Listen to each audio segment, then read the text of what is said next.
A few days after they finished the castle, Janice Avery fell down in the school bus and yelled that Jess had tripped her as she went past. She made such a fuss that Mrs. Prentice, the driver, ordered Jess off the bus and he had to walk the 3 miles home.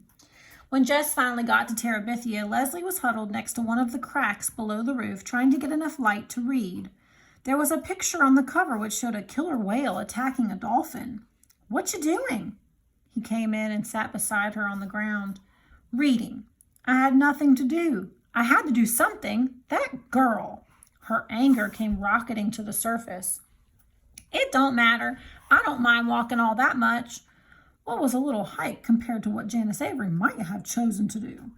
"It's the principle of the thing, Jess. That's what you've got to understand. You have to stop people like that. Otherwise, they turn into tyrants and dictators." He reached over and took the whale book from her hands, pretending to study the bloody picture on the jacket. "Getting any good ideas?" "What?" "I thought you was getting some ideas on how to stop Janice Avery." "No, stupid. We're trying to save the whales. They might become extinct." He gave her back the book. "You save the whales and shoot the people, huh?" She grinned finally. "Something like that, I guess.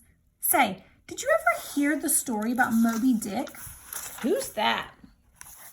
"Well, there was once this huge white whale named Moby Dick." And Leslie began to spin out a wonderful story about a whale and a crazy sea captain who was bent on killing it. His fingers itched to try to draw it on paper. Maybe if he had some proper paints, he could do it. There ought to be a way of making the whale shimmering white against the dark water. At first they avoided each other during school hours, but by October they grew careless about their friendship. Garry Fulcher, like Brenda, took great pleasure in teasing Jess about his girlfriend. It hardly bothered Jess. He knew that a girlfriend was somebody who chased you on the playground and tried to grab you and kiss you. He could no more imagine Leslie chasing a boy than he could imagine Mrs. Double-Chin Myers shinnying up a flagpole. Garry Fulcher could go to you-know-where and warm his toes. There was really no free time at school except recess, and now that there were no races, Jess and Leslie usually looked for a quiet place on the field and sat and talked. Except for the magic half hour on Fridays, recess was all that Jess looked forward to at the school. Leslie could always come up with something funny that made the long days bearable. Often the joke was on Mrs. Myers.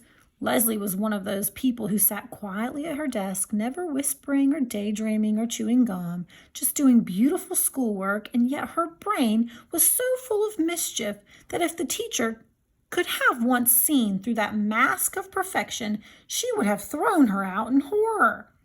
Jess could hardly keep a straight face in class, just trying to imagine what might be going on behind that angelic look of Leslie's.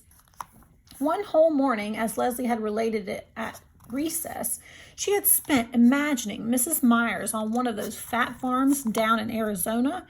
In her fantasy, Mrs. Myers was one of the foodaholics who would hide bits of candy in odd places up the hot water faucet, only to be found out and publicly humiliated before all the other fat ladies. That afternoon, Jess kept having visions of Mrs. Myers, dressed only in a pink corset, being weighed in. "You've been cheating again, Gussie," the tall, skinny directress was saying. Mrs. Myers was on the verge of tears. "Jessie Aarons," the teacher's sharp voice punctured his daydream. He couldn't look Miss Myers straight in her pudgy face. He'd crack up. He set his sight on her uneven hemline. "Yes'm." He was going to have to get coaching from Leslie. Mrs. Myers always caught him when his mind was on vacation, but she never seemed to suspect Leslie of not paying attention.